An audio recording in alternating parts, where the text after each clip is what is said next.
Assalamualaikum warahmatullahi wabarakatuh. Kita berlanjut pada materi deret berkala dan peramalan ya. Oke, jadi data deret berkala adalah sekumpulan data yang dicatat dalam suatu periode tertentu yang bermanfaat atau bertujuan untuk mengetahui kondisi di masa mendatang atau meramalkan kondisi di masa yang akan datang ya, berdasarkan trennya itu tadi. Jadi tujuan kita mengetahui deret berkala adalah kita bisa memprediksi atau bukan meramalkan dalam makna yang tahayul seperti itu, tapi berdasarkan pola-pola atau tren pada tahun-tahun sebelumnya ya, atau pada periode sebelumnya. Nah, ini biasanya bermanfaat untuk merencanakan produksi ya, pemasaran, keuangan, dan bidang-bidang lainnya. Jadi implementasinya untuk deret berkala ini sebenarnya sudah sangat umum dijumpai. Komponen data deret berkala ada tren, variasi musim, siklus, hingga variasi yang tidak tetap. Ini nanti cukup banyak slide-nya, jadi saya akan secara singkat saja. Nanti untuk pendalamannya bisa dilihat pada slide yang saya unggah ataupun pada modul. Jadi ini yang pertama ada tren. Tren ini yaitu suatu gerakan kecenderungan baik itu naik ataupun turun dalam jangka panjang ya. Yang perlu menjadikan adalah dalam jangka panjang. Yang diperoleh dari rata-rata perubahan dari waktu ke waktu dan nilainya cukup rata ya. Atau smooth. Kenapa smooth?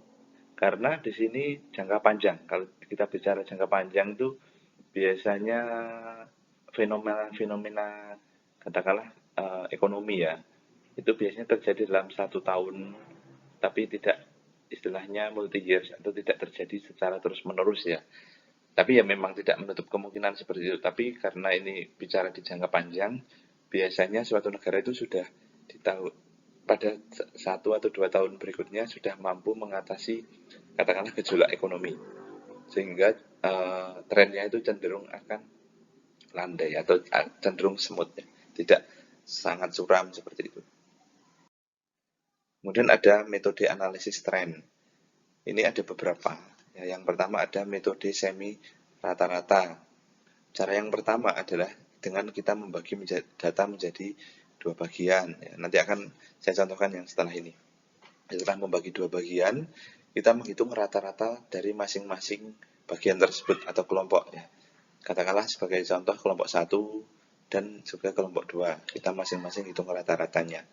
Setelah itu, kita menghitung perubahan tren dengan rumus B sama dengan K2 dikurang K1 dibagi tahun dasar K2 dikurangi tahun dasar K1. Setelah itu, baru kita rumuskan persamaan trennya, yaitu Y sama dengan A plus BX. Nah, seperti ini. Contoh metode semi rata-rata. Ini saya ambilkan contoh. Ada satu periode, katakanlah dari 96 hingga 2001. Kalau kita menggunakan metode semi rata-rata, kita bagi menjadi 2. Katakanlah per 3 tahun 3 tahun ya. Jadi 96 hingga 98 ini adalah kelompok 1, 99 sampai 2001 ini adalah kelompok 2. Kemudian ini katakanlah pelanggannya. Jadi kita bicara terkait dengan katakanlah penjualan. Pelanggannya di 96 ini tercatat sebesar 4,2, 97 5,0, 98 5,6. Kemudian 99 6,1. Jadi ada batas, itu maksudnya adalah sebagai pembatas dari kelompoknya tadi ya. Jadi bukan ada maksud apa-apa, tapi itu hanya untuk pembatas dari masing-masing kelompok. Kemudian rata-ratanya kita hitung.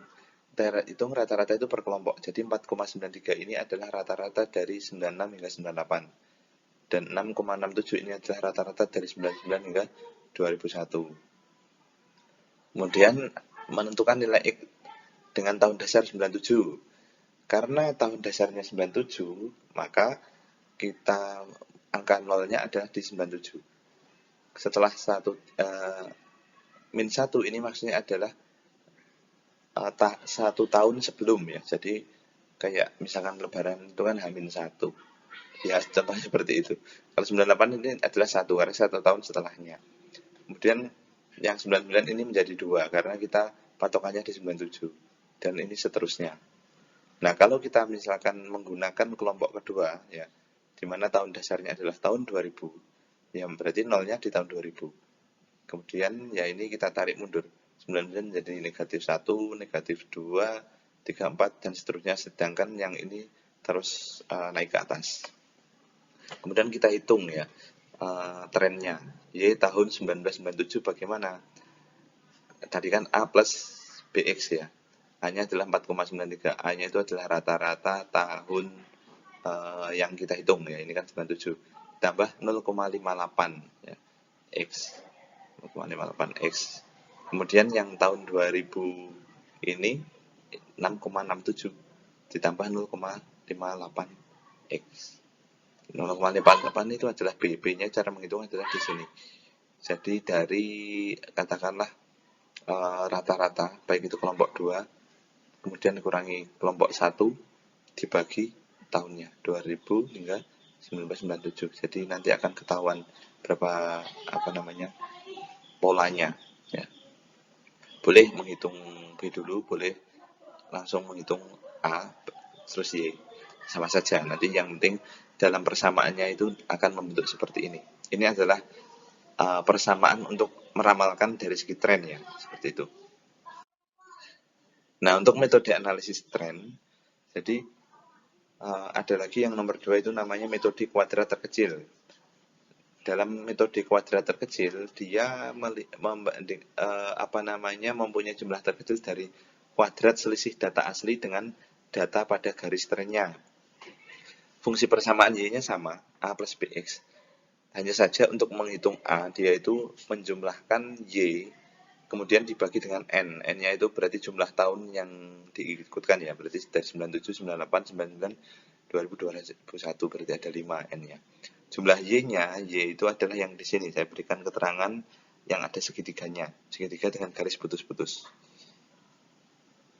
Nah, jadi ini adalah yang dimaksud Y garis putus ini adalah kuadrat selisih data asli, sedangkan data pada garis tren ya yang ini, yang tidak putus-putus ini. Untuk menghitung B dilakukan dengan menjumlahkan ya jumlah Y kali X, berarti kalian harus menghitung Y-nya dulu. Kalau di sini tahun 97 Y-nya itu kan 4, 98 itu kan berarti Y-nya 6, sekian ya, ini kayak nggak sampai 7. 99 dia 5, 2000-nya ini ya, tinggal dicocokkan saja. Seperti itu, cukup mudah. Nah, ini contohnya. Jadi dari kurva tadi saya masukkan ke dalam tabel seperti ini untuk mempermudah penghitungan. Yang ketiga ada metode kuadratis. Untuk jangka waktu pendek, kemungkinan tren tidak bersifat linier. Karena kalau dalam jangka panjang itu kan kita melihatnya yang saya katakan tadi, gejolak, misalkan dalam bidang ekonomi, gejolak ekonomi itu tidak terlalu kelihatan dalam jangka panjang. Ya, karena biasanya suatu negara itu bisa merecovery dan di tahun berikutnya sudah mulai membaik lagi, misalkan terjadi gejolak. Kalau dalam jangka pendek biasanya cenderung kelihatan karena kita menghitungnya dari satu tahun ke tahun yang lain. Jadi misalkan di tahun ini ya, kita lihat saja misalkan COVID dari tahun 2019 katakanlah ya, 2019 akhir ke 2020 yang paling parah. Jadi nanti pasti akan kelihatannya sangat drastis. Begitu juga dengan metode kuadratis, karena ini untuk jangka waktu pendek, trennya kemungkinan besar tidak linear, tetapi kelihatan naik turun. Ya, jadi disebut juga ini adalah metode non linear karena tidak melihat garis linear. Nah, ini kan sebagai contoh dia garisnya naik kemudian turun lagi. Jadi tidak smooth. Tahunnya saya juga gunakan contoh yang sama dengan yang sebelumnya ya.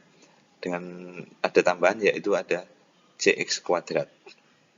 Rumusnya seperti ini. Kalau untuk mencari A ya, A itu cukup panjang juga, tapi ini cukup mudah kalau sudah dihitung, ketemu contoh soalnya dihitung cukup mudah nanti. Saya lanjutkan. Ini adalah contohnya. Saya ambil contoh yang sama ya, datanya dari yang sebelumnya. Ya, di sini tahun 99 itu adalah sebagai tahun yang digunakan sebagai tahun dasar ya, atau tahun patokannya, makanya dia nilainya 0. Jadi apa namanya, tinggal dikalikan saja X kali Y, nilainya seperti ini, kemudian kalau dikuadratkan ya X kuadrat Y seperti itu, hingga nanti ketemu jumlahnya yang ini, dan disubstitusikan ke persamaan A, B, C seperti itu. Oke, cukup mudah. Kemudian ada lagi yang namanya analisis variasi musim ya, atau disebut juga metode rata-rata bergerak.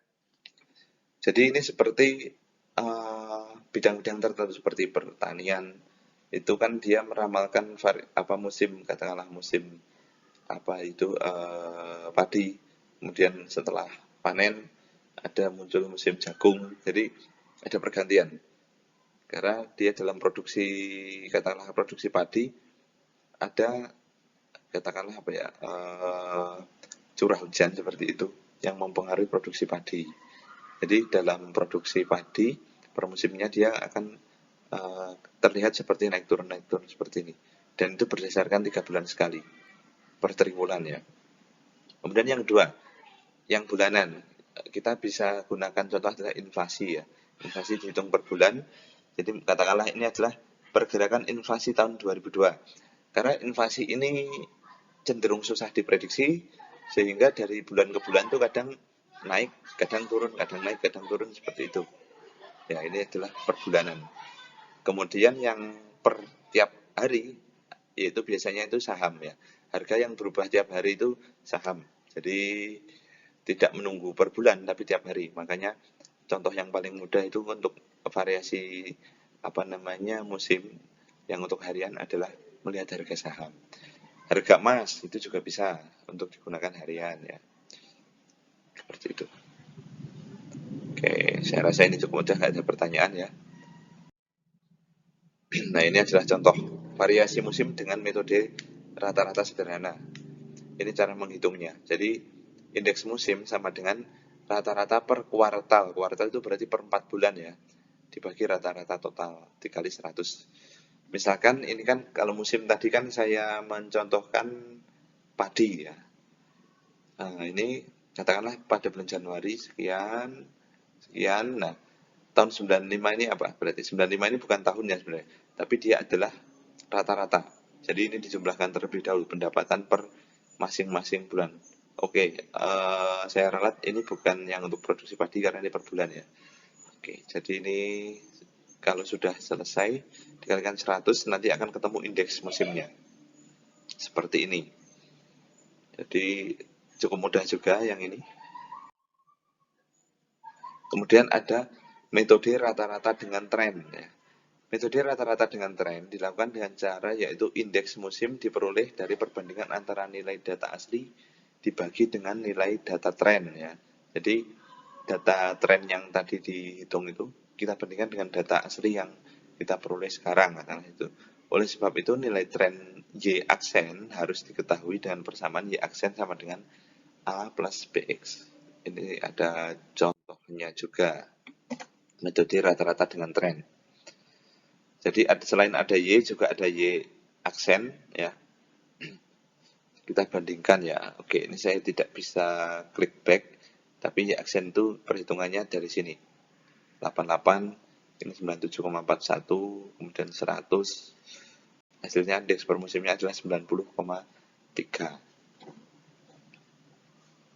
Oke, silakan dicermati dulu.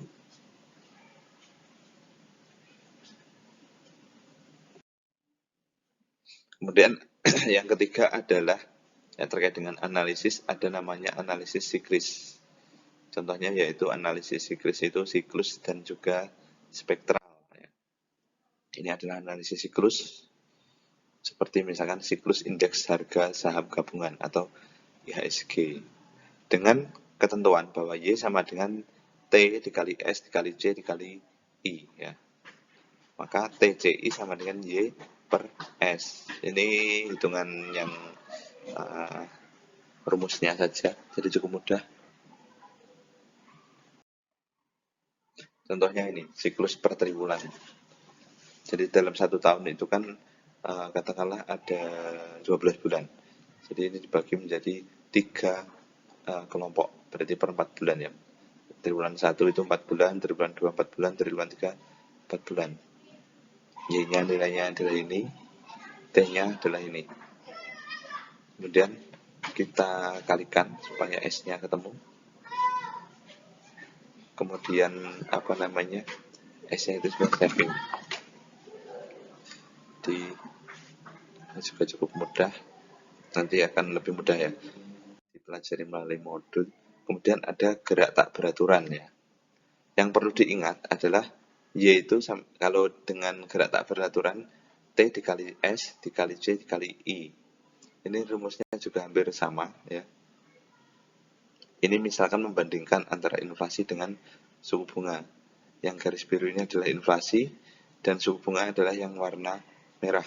Jadi karena ini perkembangannya tiap tahun yang dijadikan patokan, jadi pergerakannya tidak selalu stabil. Kadang ada yang inflasi itu di bawah dari suku bunga, kadang-kala juga inflasi lebih tinggi dari suku bunga. Makanya disebut gerak tidak beraturan. Ini hanya sebagai contoh saja. Nah, ini adalah contoh ya.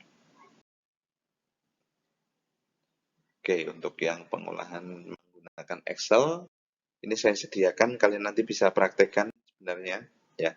Jadi ini tidak perlu saya jelaskan lagi. Oke, kita akhiri video pada deret berkala dan peramalan. Wassalamualaikum warahmatullahi wabarakatuh.